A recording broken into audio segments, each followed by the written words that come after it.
아내 사라의 죽음 앞에 무너질 수 있었던 아브라함이지만 그에게 맡겨진 사명을 완수하려 일어서게 됩니다. 믿음으로 이삭을 낳았고 믿음으로 이삭을 바침으로 주권이 주님께 있음을 보여주었으며 믿음으로 땅을 구매하게 됩니다. 나라의 3대 구성 요소인 주권, 백성, 영토가 아브라함의 믿음에서 출발하게 된 것입니다. 우리가 아브라함을 믿음의 조상이라고 하는 것은 단순히 백세에 난 아들 이삭을 바쳤기에 그 믿음을 높이 사서 조상이라고 말하는 것이 아니라 믿음의 나라를 구성하는 모든 것의 시작이었기 때문에 그렇게 부르는 것입니다. 어찌 보면 그 행동은 결과에 비하면 아무것도 아닌 행동일 수 있습니다. 그러나 주님이 역사하시니 그것들이 놀라운 결과로 돌아오게 된 것입니다. 아들 이삭을 통해 수많은 믿음의 후손들이 나오게 되었고 그가 산 것은 작은 밭과 굴이지만 그로 인해 온 세상 온 민족에게 복음이 전파되어 하나님의 나라가 계속 확장되어 가고 있으며 그의 순종이 세상 모든 민족이 하나님의 주인 되심을 인정하게 된 것입니다. 지난 결단 찬양의 가사처럼 물이 바다 덮은 같이 여호와의 영광을 인정하는 것이 온 세상 가득하게 된 것입니다. 오늘 본문은 14절까지 읽었지만 24장 전체를 살펴보겠습니다. 아브라함의 사명이자 믿음의 우선을 하늘의 별과 같이 바다의 모래같이 많아지게 하는 그 첫 발걸음인 이삭의 결혼을 다루고자 합니다. 그 가운데 주어진 사명을 감당하는 세 사람을 살펴보고자 합니다. 표면적으로는 이삭의 결혼으로 포커스가 맞춰져 있지만 그 안에 사명자의 사명들이 빛을 발하는 장면이라 하겠습니다. 말씀 가운데 우리의 사명을 다시 한번 생각하는 시간이 되길 예수님의 이름으로 소망합니다. 아브라함은 점점 나이가 들어가자 아들 이삭의 결혼이 걱정되기 시작했습니다. 이삭의 나이가 이제 40인데 당시로서는 노총각 중에 노총각이라 하겠습니다. 왜 그는 이렇게 결혼하지 않고 있는 것일까요? 아마도 이삭은 가나안 여자를 여러 번 데려왔을 것입니다. 그러나 그때마다 아브라함은 허락하지 않았습니다. 왜냐하면 가나안 민족과는 결혼할 수 없었기 때문입니다. 더 정확히 말하자면 하나님이 그것을 허락하지 않았기 때문입니다. 하나님이 허락하지 않았다는 것이 무슨 의미일까요? 신명기 7장 1절에서 4절을 읽어보도록 하겠습니다. 하나님의 명령입니다. 내 하나님 여호와께서 너를 인도하사 내가 가서 차지할 땅으로 들이시고 내 앞에 여러 민족 헷 족속과 기르가스 족속과 아모리 족속과 가나안 족속과 브리스 족속과 히위 족속과 여부스 족속 곧 너보다 많고 힘이 센 7 족속을 쫓아내실 때에 내 하나님 여호와께서 그들을 내게 넘겨 내게 치게 하시리니 그때 너는 그들을 진멸할 것이라. 그들과 어떤 언약도 하지 말 것이요 그들을 불쌍히 여기지도 말 것이며 또 그들과 혼인하지도 말지니 내 딸을 그들의 아들에게 주지 말 것이요 그들의 딸도 내 며느리로 삼지 말 것은 그가 내 아들을 유혹하여 그가 여호와를 떠나 다른 신들을 섬기게 함으로 여호와께서 너희에게 진노하사 갑자기 너희를 멸하실 것임이니라. 하나님이 가나안 족속이랑 결혼하지 말라고 한 것은 단순히 민족이 달라서 말씀하신 것이 아니라 불신자와 결혼하면 불신앙에 빠질 확률이 높아 결국 멸망의 자녀가 될 것이기에 안 된다고 말하는 것입니다. 제가 청년 사역을 할 때 많은 청년들이 저에게 물어본 질문이 이것입니다. 믿음 안에서 결혼하고 싶은데 믿음의 배우자가 없거나 별로인데 어떻게 합니까? 저도 이 상황이 안타깝지만 항상 제가 하는 말은 불신자와는 결혼하지 말아라입니다. 그러다 신앙을 잃으면 영원한 생명을 잃는데 그깟 결혼이 뭐가 중요하다고 하느냐라고까지 말했습니다. 정결혼하고자 한다면 그 남자나 여자를 교회에 데리고 와서 다니게 한 다음에 결혼하라고 강조했습니다. 저는 믿음의 청년들이 불신자와 결혼해서 신앙을 잃어버린 경우를 너무나도 많이 보았습니다. 결혼은 두 사람의 영혼육의 결합이기에 절대 타협해서는 안 되는 문제입니다. 그런데 이 명령은 하나님이 출애굽 백성에게 한 이야기니 아직 이삭에게는 적용되지 않는 이야기 아닌가 생각할 수 있습니다. 그러나 성경에는 명시적으로 이 부분이 언급되어 있지 않지만 하나님은 분명 아브라함에게 또 이러한 명령을 내리셨을 것입니다. 그 증거 중 하나가 이삭의 아들 에서가 가나안 족속과 결혼하자 부모가 근심하는 장면에서 확인할 수 있습니다. 창세기 26장 34절 35절입니다. 에서가 40세에 헷족 속 부엘의 딸 유딕과 헷족 속 엘론의 딸 바스맛을 아내로 맞이하였더니 그들이 이삭과 리브가의 마음에 근심이 되었더라. 아브라함 본인은 점점 늙어가고 아들 이삭은 결혼 정년기를 넘어 나이만 들어가니 아브라함은 이삭을 결혼시키기로 마음먹게 됩니다. 그래서 자신의 종 엘리에셀을 불렀는데 참 이상한 행동을 시킵니다. 창세기 24장 2절 읽겠습니다. 아브라함이 자기 집 모든 소유를 맡은 늙은 종에게 이르되 청하건대 내 허벅지 밑에 내 손을 넣어라. 한글 번역은 허벅지 밑이라고 말했는데 실제는 사타구니를 말하는 것으로 고대 근동에서는 사타구니 아래에 손을 놓고 맹세하는 것은 죽어서까지 지키겠다는 맹약이라 생각하시면 됩니다. 그러면서 아브라함은 종에게 자신의 부탁, 자신이 바라고자 하는 바를 이야기하게 됩니다. 3절과 4절을 읽어도록 하겠습니다. 내가 너에게 하늘의 하나님, 땅의 하나님이신 여호와를 가리켜 맹세하게 하노니 너는 내가 거주하는 이 지방 가나안 족속의 딸 중에서 내 아들을 위하여 아내를 택하지 말고 내 고향 내 족속에게로 가서 내 아들 이삭을 위하여 아내를 택하라. 내용을 모르면 아브라함이 가나안 사람을 무시하나 생각할 수 있지만 앞에서 말씀드린 대로 신앙적인 이유로 가나안 족속과 결혼하지 아니하는 것입니다. 그런데 자신의 고향에 있는 족속의 사람은 여호와를 믿는 신앙의 사람들일까요? 솔직히 그들이 여호와 하나님에 대한 신앙이 있는지는 확인할 수 없습니다. 왜냐하면 아브라함이 아버지 데라는 갈대아 우르에서 우상신을 섬기던 사람이었기 때문입니다. 그래서 하나님의 부르심을 받았지만 그가 그 주변 가족들까지 전도해서 믿게 했는지는 알 수 없기 때문입니다. 하지만 결혼을 하면 남편의 종교를 따르는 것이 당연하기에 배우자가 불신앙이라도 크게 문제되지 않았을 것입니다.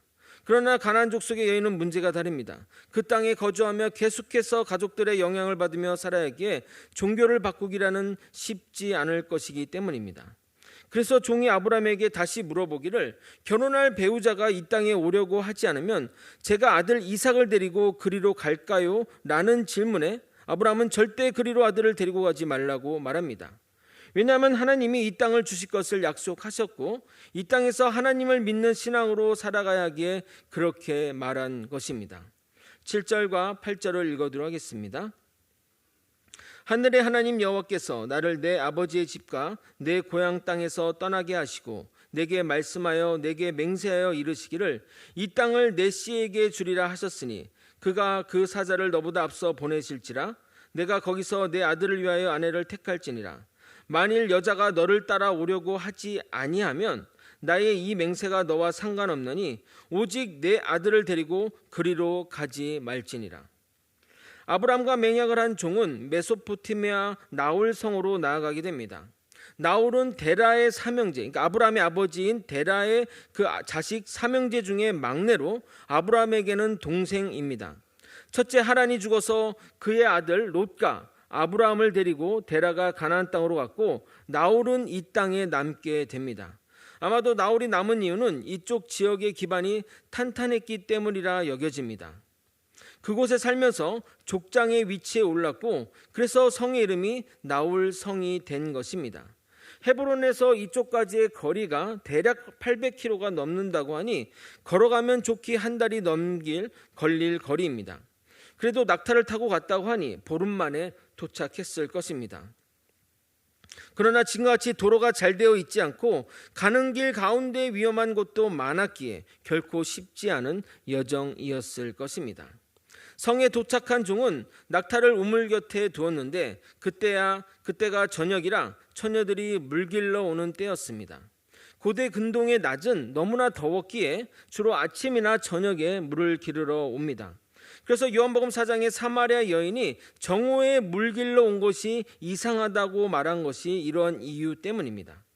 종은 거기서 하나님께 확증을 구하는 사인을 구하는 기도를 올려드립니다. 본인이 물을 길러 오는 처녀에게 물을 달라고 했을 때 자신에게 물을 건네고 요청도 하지 않았는데 자신의 낙타에게 물을 주겠다고 하는 여인이 있다면 그녀가 하나님이 예배하신 자라고 믿겠다고 기도한 겁니다. 저도 무엇인가 중요한 결정을 앞두고 이런 기도를 종종 합니다. 제가 이 교회에 오면서 한 기도 제목을 여러분에게 이야기한 적이 있는지 모르겠는데 다시 한번 추억 삼아 말씀드리도록 하겠습니다. 우리 교회도 몇 번 오신 적이 있는 신남교회 김봉현 목사님과 스승의 날을 맞아 식사하게 되었습니다.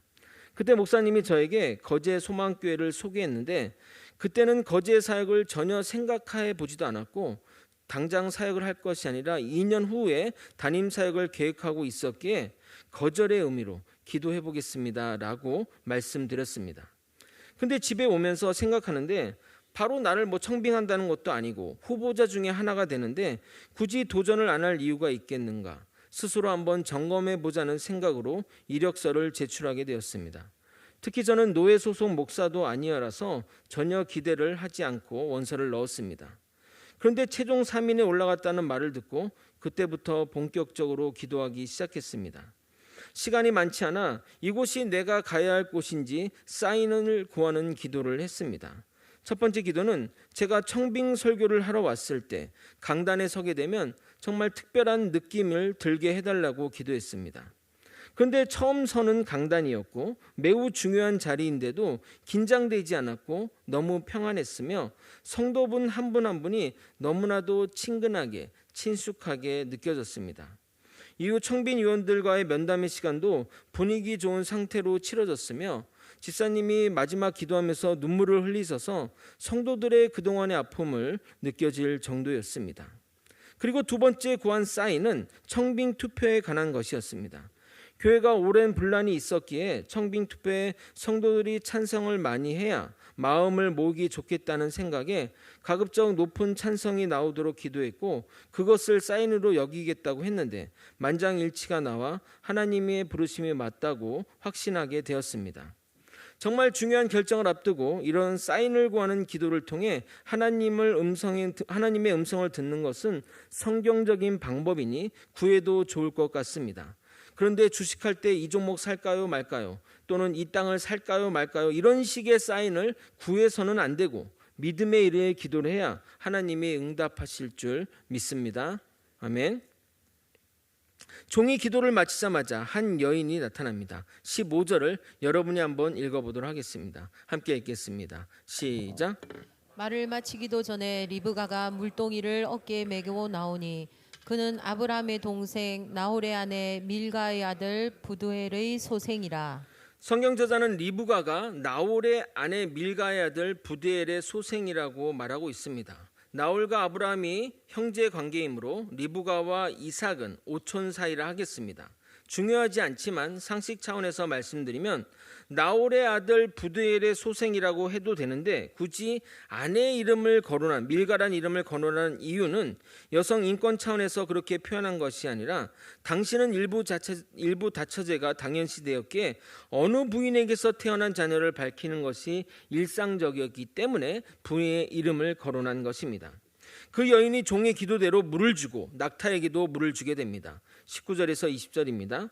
마시게 하기를 다하고 이르되 당신의 낙타를 위하여서도 물을 길어 그것들로 배불리 마시게 하리이다 하고 급히 물동이에 물을 구유에 붓고 다시 기르려고 우물로 달려가서 모든 낙타를 위하여 깃는지라. 그런데 이스라엘은 이방인들이나 여행객들에게 친절하게 대하는 것이 율법에 있기에 물을 주고 하는 일들은 누구나 할 수 있다고 생각할 수 있습니다. 그러나 당시 우물은 우리가 생각하던 바구니를 내려서 물을 끌어오르는 방식이 아니라 사람이 밑으로 내려가서 물을 떠서 길러오는 방식이었습니다. 그러기에 나그네에게 물을 주고 그가 데려온 낙타에게 물을 준다는 것은 여러 번 왕복해야 하는 일인지라 웬만해서는 그렇게 친절을 베풀기가 쉽지 않습니다. 물을 담은 항아리도 결코 가볍지도 않았기에 여인으로서도 쉬운 일은 아니었습니다. 그녀는 정말 오랜 시간 물을 길어 오르락 내리락 해야 했을 것입니다. 리브가는 외모뿐만 아니라 그 행실에서도 믿음의 아름다운 여성의 아름다움을 잇는 여성이라고 하겠습니다. 이제 마지막 관문이 남았습니다. 자신이 기도했던 기도는 이루어졌으니 이 여인이 주인이 찾는 친족인지가 중요했습니다. 또한 미혼인지도 확인해야 했습니다. 그래서 그녀에게 선물을 주며 당신의 부모는 누구이며 당신 집에서 우리가 유숙할 수 있는지 물어보게 됩니다. 그러자 그녀는 이렇게 대답합니다. 24절 25절입니다. 그 여자가 그에게 이르되 나는 밀가가 라울에게서 낳은 아들 부두엘의 딸이니이다. 또 이르되 우리에게 집과 사료가 족하며 유숙할 곳도 있나이다. 그녀는 아브라함이 찾던 친족의 자녀였던 겁니다. 모든 조건이 완벽하게 성취가 되자 종은 하나님께 감사의 기도를 올려드리게 됩니다. 27절을 여러분이 한번 읽어보도록 하겠습니다. 함께 읽겠습니다. 시작. 이르되 나의 주인 아브라함의 하나님 여호와를 찬송하나이다. 나의 주인에게 주의 사랑과 성실을 그치지 아니하셨사오며 여호와께서 길에서 나를 인도하사 내 주인의 동생 집에 이르게 하셨나이다 하니라. 여러분, 이런 우연이 어떻게 가능하겠습니까? 정말 하나님의 은혜가 아니면 불가능한 일이기에 종은 하나님께 감사와 찬양을 올려드린 겁니다. 아브라함의 평생의 고백처럼, 그 평생의 믿음의 고백처럼 이 여인을 하나님이 예배한 것이 틀림없었습니다. 리브가는 집에 돌아가 지금까지의 상황을 설명하였고, 라반은 동생의 코에 그리고 손에 걸린 보석을 보고 우물가에 서 있는 종에 나아가 맞이하게 됩니다. 종과 함께 온 자들에게 씻을 물을 주고 식사 대접을 하자 종이 자신의 이야기를 하기 전에는 식사하지 않겠다고 하며 그간의 이야기를 진술하게 됩니다. 그동안 하나님의 은혜로 자신의 주인인 아브라함이 번성하였고 노년의 아들까지 주셨는데 그 아들의 결혼을 위해 주인의 친족이 있는 곳으로 온 것이라고 설명을 시작합니다. 그리고 여기 와서 있었던 일련의 일들을 다시 한번 진술하게 됩니다. 창세기 24장이 창세기에서 가장 긴 본문이라 간단히 이야기하고 넘어가겠으니 이해해 주시기 바랍니다. 자신의 기도대로 리브가가 행동했고 그녀가 아브라함의 친족녀까지 완벽하게 들어맞자 자신은 하나님께 감사의 기도를 올려드렸다고 진술하게 됩니다. 48절까지의 내용입니다. 그리고 종은 다시 그들에게 선택권을 넘기며 이렇게 물어봅니다. 49절입니다. 이제 당신들이 인자함과 진실함으로 내 주인을 대접하려거든 내게 알게 해주시고 그렇지 아니할지라도 내게 알게 해주셔서 내가 우로든 좌로든 행하게 하소서. 딸을 우리에게 주서 아브라함의 아들과 결혼시키겠냐고 물어보자 리브가의 아버지 부두엘과 그녀의 오라버니 라반은 동시에 이렇게 답변합니다. 50절 51절입니다. 라반과 부두엘이 대답하여 이르되 이 일이 여호와께로 말미암았으니 우리는 가부를 말할 수 없노라. 리브가가 당신 옆에 있으니 데리고 가서 여호와의 명령대로 그를 당신의 주인 아들의 아내가 되게 하라. 하나님의 하시는 일들임을 그들도 느꼈기 때문에, 그런 놀라운 것들을 하나님이 하신 것을 깨달았기 때문에 그 둘의 결혼을 허락하게 된 것입니다. 이에 종은 그곳에서 하루를 유숙한 후 다음 날 바로 떠나려고 합니다. 리브가의 오빠 라반과 어머니는 리브가의 갑작스러운 이별이 아쉬웠던지 며칠 더 머물라고 제안하게 됩니다. 그러나 종은 더 이상 지체할 수 없었습니다. 아마도 하루빨리 주인에게 이 기쁜 소식을 전하고자 하는 충성된 종의 마음 때문에 바로 가겠다고 이야기한 것입니다. 종과 무리는 최소 보름 걸려 이곳에 왔습니다. 그런데 하룻밤만 쉬고 돌아간다는 것은 그들이 얼마나 충성스러운 사람인지를 보여준다고 생각됩니다. 이에 그들은 딸의 의견을 물어보겠다고 합니다. 아마도 그들은 딸이 좀 더 있겠다고 할 것이라고 생각하며 딸의 의견을 물어본 것일 것입니다. 그들이 리브가를 불러 의견을 물어보게 되는데 그녀는 놀라운 답변을 하게 됩니다. 57절 58절입니다. 그들이 이르되 우리가 소년을 불러 그에게 물으리라 하고 리브가를 불러 그에게 이르되 내가 이 사람과 함께 가려느냐? 그가 대답하되 가겠나이다. 리브가의 답변이 놀라운 것은 그녀는 아직 이삭의 얼굴, 남편이 될 이삭의 얼굴을 보지 못했으며 그녀가 갈 곳인 그 가나안 땅을 한 번도 가본 적이 없고 그곳이 어떤 곳인지도 전혀 모른다는 겁니다. 제 간증을 이어서 조금 하면 저는 정말 제가 거제에 오게 되리라고는 생각지도 못했습니다. 거제가 나쁘거나 싫다는 의미가 아니라 거제에서 살게 될 것을 한 번도 생각해 보지 않았기에 너무나 생경했습니다. 이력서를 놓고 교회가 궁금해서 교회 주소를 검색하고 그 포털에 보면 로드뷰가 있거든요. 이 지역의 그 그림 사진으로 볼 수 있는 것들이 있는데 정말 막막했습니다. 교회 주변이 다 논과 밭이라서 이게 뭔가 이렇게 생각 들었습니다. 제가 이 이야기를 하는 것은 거제에 온 것이 대단하다고 말하고자 함이 아니라 리브가가 어떻게 그곳에 갈 수 있었을까, 그것을 생각하다 보니까 저의 일을 빗대어 생각해 보니 정말 쉬운 일이 아니었겠구나라는 것을 말씀드리고자 함입니다. 그녀가 그렇게 결단한 것은 하나님으로부터 받은 아브라함의 믿음을 믿었기 때문입니다. 그녀도 소명을 받은 겁니다. 물론 본문에 종은 그들에게 아브라함의 소명에 관해 이야기했다는 언급은 없으나 분명히 그런 이야기들을 밤사이에 이야기했음이 분명합니다. 리브가를 떠나보내며 하는 라반의 축복의 말 속에 그러한 내용이 담겨 있기 때문입니다. 60절입니다. 리브가에게 축복하여 이르되 우리 누이여 너는 1000만인의 어머니가 될지어다. 내 씨로 그 원수의 성문을 얻게 할지어다. 아브라함이 받았던 그 사명의 말을 지금 리브가의 오빠 라반이 리브가에게 이야기하는 것입니다. 리브가가 종을 따라 먼 가나안 땅, 한 번도 가보지 못한 그곳, 누구지도 모르는 이삭에게 나아가는 것은 단순히 결혼 못한 처녀가 빨리 결혼하고 싶어서 묻지도 따지도 않고 나아간 것이 아니라 하나님의 부르심에 순종하고 하나님의 언약을 자신의 것으로 받아가진 결과인 것입니다. 그러기에 가족의 정도 뒤로하고 곧바로 길에 나설 수 있었던 것입니다. 이것은 예수님의 말씀과 연결해서 생각해 볼 수 있습니다. 예수님이 길에서 만난 그 자를 제자로 삼으면서 나를 따라오라고 하자 그 사람이 가족과 작별 인사를 하고 바로 따르겠다고 하자 예수님이 이렇게 이야기했습니다. 작별 인사 정도는 해도 되지 않겠냐? 우리 생각으로 그렇잖아요. 그러니까 따르겠다고 하는데 인사는 하고 와야 될 거 아니에요. 근데 예수님이 이렇게 얘기합니다. 마태복음 9장 61절 62절 또 다른 사람이 이르되 주여 내가 주를 따르겠나이다마는 나로 먼저 내 가족을 작별하게 허락하소서. 예수께서 이르시되 손에 쟁기를 잡고 뒤를 돌아보는 자는 하나님 나라에 합당하지 아니하리라 하시니라. 예수님의 말씀이 매우 냉정하게 들릴 수도 있지만 사명자는 이러한 단호함이 있어야 한다는 것입니다.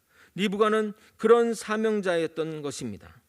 종을 따라 리브가는 길을 떠났고 드디어 이삭이 있는 곳에 도착하게 되었습니다.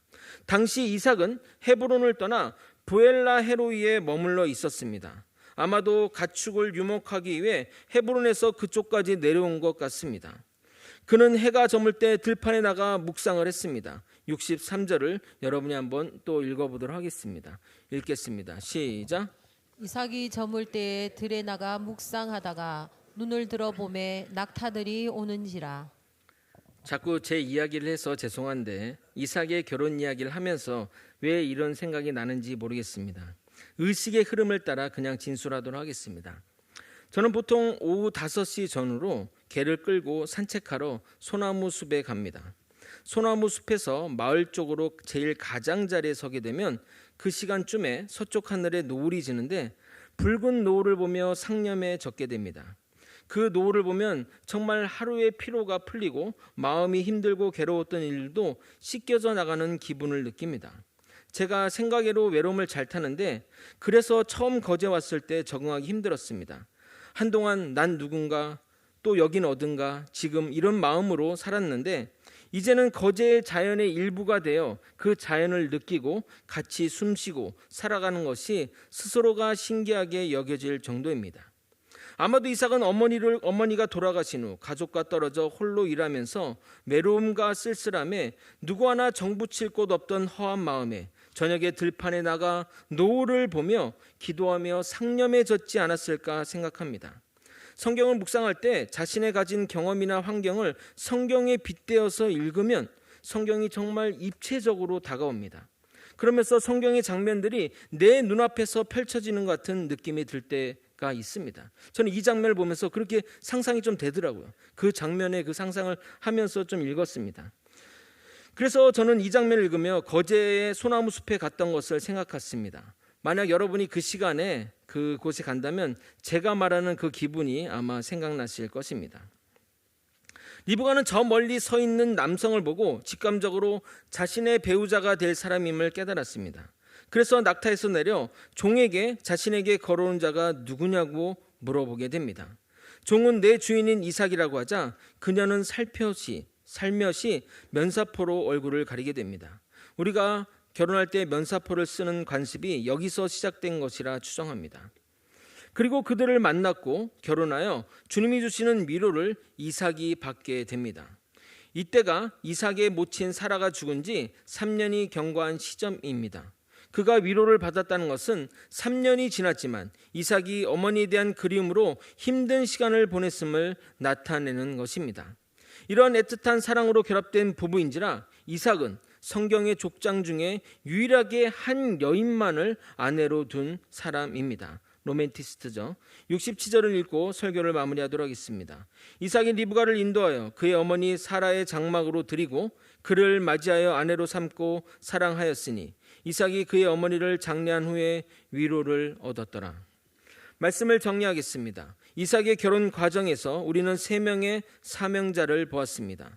하나님의 언약을 따라 믿음의 후손을 낳으려는 아브라함은 아내의 죽음에도 굳굳하게 이겨내고 아들의 혼사를 준비합니다.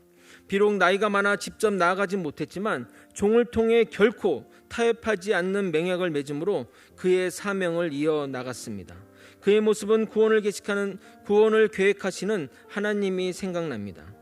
아브라함과 맺은 언약대로 종은 나아가 이삭에게 가장 적합한, 가장 정확한 배우자를 찾게 됩니다. 그는 매사에 기도하며 그 일을 준비했고 자신의 사명에 한 채의 오점도 남기지 않았습니다. 배우자를 찾았으니 조금 쉬고 와도 될 텐데 바로 다음날 떠나는 모습을 통해 그가 그의 사명을 얼마나 중요하게 여기는지 확인할 수 있었습니다.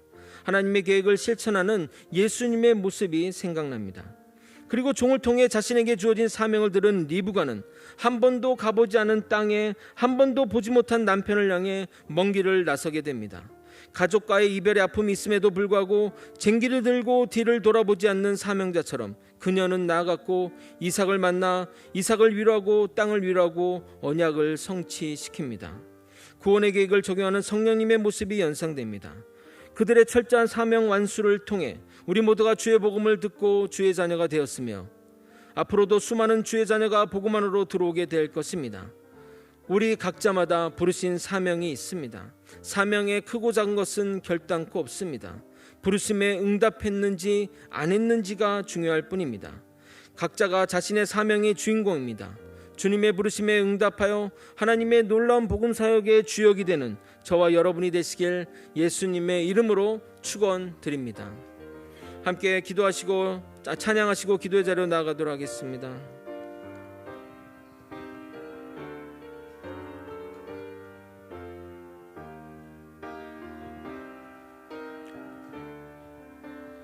주님이 홀로 가신 그 길, 주님이 홀로 가신 그 길 나도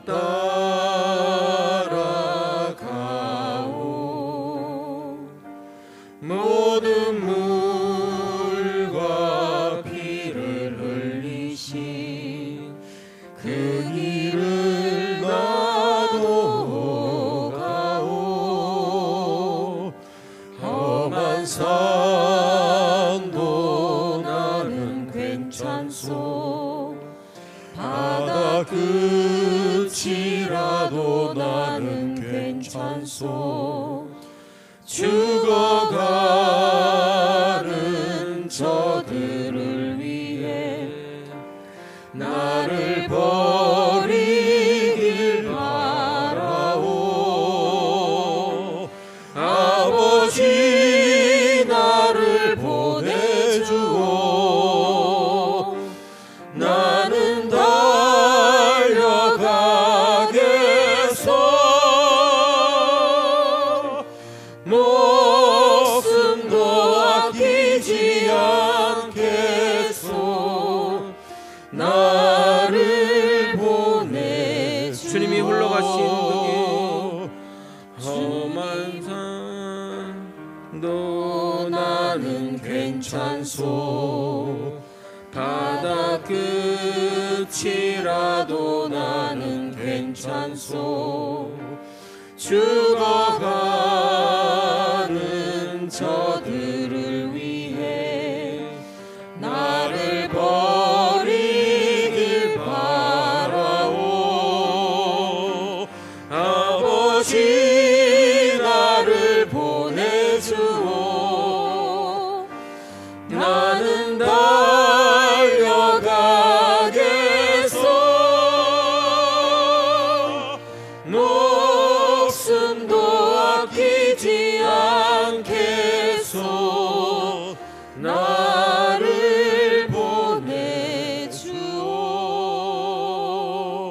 부르심에는 후회가 없으시다고 말씀하십니다. 이 땅을 사는 우리 모두는 주님의 사명자입니다. 사명자는 사명 따라 살아야 합니다. 주님의 부르심에 합당하게 설 때 우리를 통해 주님의 나라가 확장되고 완성되는 것입니다. 먼저 사명을 모르시는 분은 사명을 알게 해달라고 기도하시고, 사명을 아신다면 그 사명 끝까지 완수하겠다고 기도하시기 바랍니다. 우리가 정말 후회하지 않는 인생을 살기를 소망하며 주님의 이름 부르고 통성으로 기도하시겠습니다. 주여! 하나님 아버지, 하나님마다 하나님이 우리에게 부르신 그 사명을 붙잡고 나아가는 사명자의 삶을 살게 도와주시옵소서. 아버지, 우리에게 주어진 사명을 알기 원합니다. 사명을 모르는 자들에게는 사명을 알게 하시고, 사명을 아는 자들에게는 그 사명을 끝까지 완수할 수 있는 아버지 믿음의 길을 걸어갈 수 있게 도와주시옵소서. 아버지, 나에게 주어진 사명들과 아버지 감당해야 할 일들이 있습니다. 내게 붙여진 사람들이 있습니다. 그들을 주님께로 주님께 나아오게 도와주옵시고, 믿음으로 굳건히 살아갈 수 있는 믿음의 사람들이 되게 도와주옵소서. 하나님 아버지, 주님의 믿음 안에 굳게 서는 아버지 내가 되게 도와주옵시고, 나를 통해 우리 가족들이 또 나의 주변 인물들이 주님 앞에 설 수 있도록 이끌어 주시옵소서. 아버지, 또한 교회에서 맡기신 사명들 아버지 성실히 아버지 하나님의 뜻을 바라보며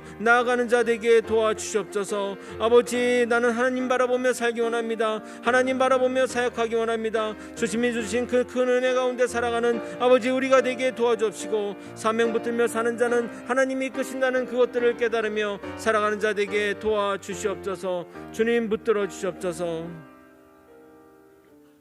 하나님 아버지, 이 땅을 살아갈 때 주님이 우리에게 각자에게 주신 그 사명을 붙들고 살아가는 자 되게 도와주시옵소서.